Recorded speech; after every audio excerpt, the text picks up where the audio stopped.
68 ನಿಮ್ಗೆ ಗೊತ್ತಾಗತ್ತಾ ಅವ್ರ skin health ಇರ್ಬೋದು ಅಥವಾ ಅವ್ರ ಬಾಡಿ ನೀವು ನೋಡೋವಾಗ್ಲೇ ಗೊತ್ತಾಗತ್ತಾ ಅದು ಎಷ್ಟು ಹೆಲ್ದಿ ಆಗಿರ್ತಾರೆ ಅಂತ ಕಾಣಿಸ್ತಾರೆ ಅಂತ. ಆತರ ಇರುವಾಗ ಮೇಡಮ್ ನನ್ಗೊಂಥರ ಎನರ್ಜಿ ಇಲ್ಲ, ನನ್ಗೆ ಒಂಥರ ಎಲ್ಲದರಲ್ಲೂ ಹಿಂದೆ ಹೋಗ್ತಾ ಇದೆ. ಅಯ್ಯೋ ನಾನ್ ಚೆನ್ನಾಗಿಲ್ಲ, ನನ್ ಯಾರು ಇಷ್ಟಪಡಲ್ಲ, ನನ್ಗೆ ಇಷ್ಟ ಆಗ್ತಾ ಇಲ್ಲ, ಎಲ್ಲೂ ಹೋಗೋದೇ ಇಲ್ಲ ನಾನು. ಮನೆಯಲ್ಲೇ ಇರ್ತಾ ಇದೆ. ಕೆಲ್ಸ ಆಯ್ತು, ನಾನಾಯ್ತು, ಸಂಪಾದನೆ ಆಗ್ಬೇಕು, ಕೆಲಸ ಆಗ್ಬೇಕು, ಆ ದಿನದ ಕೆಲಸ ಆಗ್ಬೇಕು, ಆತರ ಇದೆ. ನನ್ನ ಹೆಲ್ತ್ ಬಾಡಿ ಬಗ್ಗೆ ನಾನು ಟೆನ್ಷನೇ ಮಾಡ್ಕೊಂಡಿಲ್ಲ. ಗೊತ್ತು ನನಗೆ ನಾನ್ ಚೆನ್ನಾಗಿಲ್ಲ, ನನ್ಗೆ ಸಪೋರ್ಟ್ ಮಾಡಲ್ಲ, ಇಷ್ಟಪಡಲ್ಲ, ನನ್ನ ಯಾರು ಮಾತಾಡ್ಸಲ್ಲ ಅಂತ ಗೊತ್ತು. ನನಗೆ ಚೆನ್ನಾಗಿರ್ಬೇಕು ಅಂತ ಆಸೆ, ಆದ್ರೆ ಏಕೋ ನನಗೆ ಆ ತರ ಇಂಟ್ರೆಸ್ಟ್ ಇಲ್ಲ. ಇಲ್ಲಿ ಬಂದ್ಮೇಲೆ ಸರ್ ಬಂದು 4 ವರ್ಷದಲ್ಲಿ ಬಂದಿತ್ತು. ಸರ್ ಚೇಂಜಸ್ ನಾನು ನೋಡ್ತಾ ಇದ್ದೆ. ಅವ್ರು ವೆಯ್ಟ್ ಲಾಸ್ ಏನಪ್ಪ ಗಂಡ ಹೆಂಗಾಗ್ಬಿಟ್ರು ಅಂತ ಭಯದಿಂದ ಬಂದ್ಬಿಟ್ರು. ಭಯ ಇತ್ತು, ಮತ್ತೆ ನಾನು ಚೆನ್ನಾಗಿ ಕಾಣಿಸ್ಬೇಕು. ಎಲ್ರು ಅವ್ರನ್ನೇ ಹೇಳ್ತಾ ಇದ್ರು, ತುಂಬಾ ಚೇಂಜಸ್ ಇದೆ, ಚೇಂಜಸ್ ಆಗಿದ್ದಾರೆ ಅಂತ ಹೇಳ್ತಾ ಇದ್ರು. ಹಾಗೆ ನನಗೂ ಅನ್ಸುದು. ಮತ್ತೆ ಇವರು ನೀ ಬರ್ಲೇಬೇಕು, ಮಗ ಸೊಸೆ ಎಲ್ಲ ಇದ್ದಾರೆ ನೀ ಮಧ್ಯದಲ್ಲಿ, ಅವ್ರ ಜೊತೆ ಇರಬಾರ್ದು, ಇನ್ನು ನನ್ ಜೊತೆ ಇರ್ಬೇಕು ಅಂತ ಹೇಳಿ ಬಂದೆ ನಾನು. ಬಂದು ಈ ಕ್ಲಬ್ ಅಲ್ಲಿ ನೋಡಿದಾಗ ತುಂಬಾ ಜನರದ ಟೆಸ್ಟಿಮೋನಿಯಲ್ಸ್ ಕೇಳ್ಕೊಂಡೆ.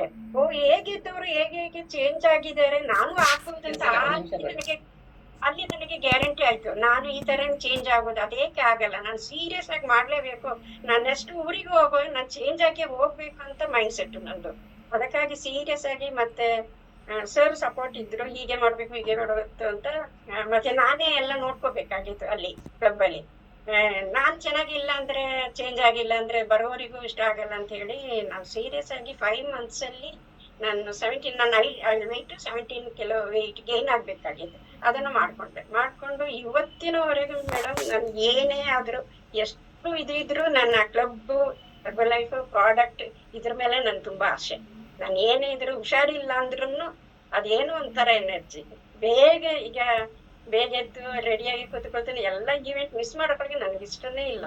ಆಗಿದ್ರೇನೆ ನನ್ಗೆ ಚೆನ್ನಾಗಿಲ್ಲ, ಹೋಗಿಲ್ಲ ಅಂದ್ರೆ ಅವತ್ತಿಡೀ ನನಗೆ ಮೂಡ್ ಆಫ್.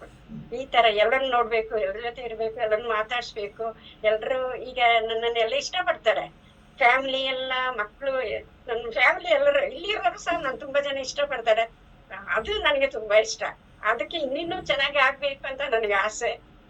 ಈಗ 70 ಏಜ್ ಬರ್ತಾ ಇದೆ, ಆದ್ರೂ ನಾನು ಇರುವಷ್ಟು ದಿವಸ ನಾನು ಹೀಗೇನೆ ಇರ್ಬೇಕು, ಹೀಗೆ ಮೇಂಟೈನ್ ಮಾಡ್ಬೇಕು, ಎಲ್ರಿಗೂ ಇಷ್ಟ ಆಗ್ಬೇಕು, ನನ್ಗೂ ಎಲ್ರು ಬೇಕು, ಚೆನ್ನಾಗಿರ್ಬೇಕು ಅಂತ ನನಗೆ ಆಸೆ. ಅದರಿಂದ ಎಲ್ಲ ಪ್ರಾಡಕ್ಟ್ ಒಂದು ಮಿಸ್ ಮಾಡಲ್ಲ ಮೇಡಮ್. ನಾನು ಎಲ್ಲಾನು ಆ ಟೈಮಿಂಗ್ ಸೀರಿಯಸ್ ಆಗಿ ನಾನು ಏನ್ ಮಾಡ್ಬೇಕು, ಕನ್ಸಿಸ್ಟೆನ್ಸಿಯಾಗಿ ಸೇಕು ಮತ್ತೆ ಏನ್ ತಿನ್ಬೇಕು ಏನ್ ತಿನ್ಬಾರದು ಅಂತ ಇಲ್ಲಿ ಕಲ್ತಿದ್ದೀನಿ ಎಲ್ಲ ಹೇಳ್ಕೊಡೋದರಿಂದ. ಅದರಿಂದ ಅದನ್ನೇ ಮೇಂಟೈನ್ ಮಾಡ್ತಾ ಇಲ್ಲಿವರೆಗೂ ಚೆನ್ನಾಗಿದ್ದೀನಿ ಮೇಡಮ್. ತುಂಬಾ ಜನಕ್ಕೆ ಇದನ್ನು ನಾನು ಹೇಳಿ, ನನ್ನ ಫ್ಯಾಮಿಲಿ ಎಲ್ಲ ಈಗ ನನ್ನ ನೋಡಿ ತುಂಬಾ ಇಷ್ಟಪಡ್ತಾರೆ. 6 ಜನ ಇದ್ದಾರೆ ಮೇಡಮ್. ಅದರಲ್ಲಿ 18 ಕಂಪ್ಲೀಟ್ ಆಗಿದೆ, 2 ಮೊಮ್ಮಕ್ಕಳು ಇದ್ದಾರೆ. 2 ಮಕ್ಕಳು ಸೂಪರ್ವೈಸರ್ ಆಗಿದ್ದಾರೆ. ನಮ್ಮನ್ನ ನೋಡಿನೇ ಅವ್ರು ಬಂದಿದ್ರು, ಎಲ್ಲರೂ ಸಪೋರ್ಟ್ ಮಾಡಿರೋದು ಅವ್ರಿಗೆ ಇಷ್ಟ ಆಗಿ. ಮತ್ತೆ ನಮ್ಮ ಫ್ಯಾಮಿಲಿಯಲ್ಲಿ ಎಲ್ರಿಗೂ ಈಗ ಹೆಲ್ತ್, ಅದು ಸ್ಕಿನ್ ಕೇರ್ ಬಂದ್ಮೇಲೆ ಅಂತೂ ಎಲ್ರೂ ತಗೊಳ್ತಾ ಇದ್ದಾರೆ. ಇನ್ನೊಂದು ಏನು ಎಲ್ಲಿ ಹೋದ್ರು ಬಂದ್ರು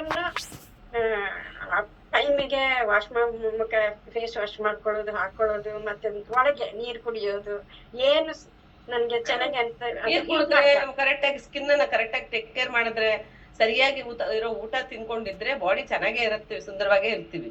ನಾವ್ ಇಷ್ಟ ಬಂದಂಗೆ ಹೆಂಗೋ ಆಡೋದು, ರೋಡಲ್ಲಿ ಇರೋದೆಲ್ಲ ನನ್ಗೆ ಬೇಕು, ರೋಡ್ಗಳೆಲ್ಲ ನಾವೇ ತಿರುಗ್ಬೇಕು, ವಾಪಸ್ ಬಂದ್ಬಿಟ್ಟು ಮತ್ತೆ ಅದನ್ನ ರೆಡಿ ಮಾಡ್ಕೋಬಾರ್ದು.